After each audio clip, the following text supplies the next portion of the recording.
In today's video, I'm going to show you how to get free games daily on the Epic Games Store, and how to claim them the right way so they're added straight to your library.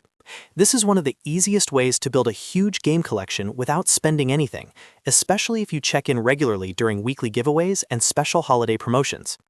If you find this tutorial helpful, make sure to hit the like button and subscribe for more simple tech and gaming guides. Alright, let's get into it. First, open your browser and go to the Epic Games Store.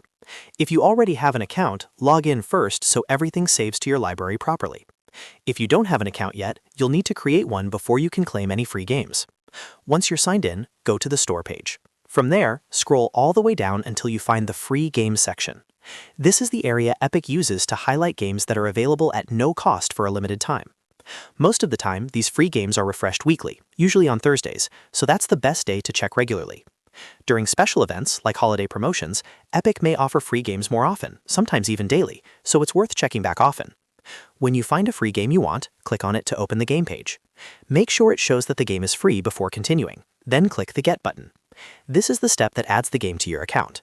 After that, Epic will show you a checkout screen, but don't worry, the price should still be $0. Go ahead and confirm the order. Once you confirm the order, the game is officially added to your library. That means you can download it later and keep it on your account as long as Epic allows, even after the free promotion ends. So if you see a game you want, it's always smart to claim it right away instead of waiting. A quick tip here, even if you're not ready to play the game immediately, you should still claim it during the free period. That way you won't miss it, and it stays tied to your account. And that's really all there is to it. Just check the free game section on the Epic Games Store, log in, scroll down, select the game, click Get, and confirm the order. In just a few clicks, you can add free games to your library and keep building your collection over time. If this video helped you out, don't forget to hit the like button, subscribe to the channel, and turn on notifications so you never miss the next gaming tutorial. Thanks for watching, and I'll see you in the next one.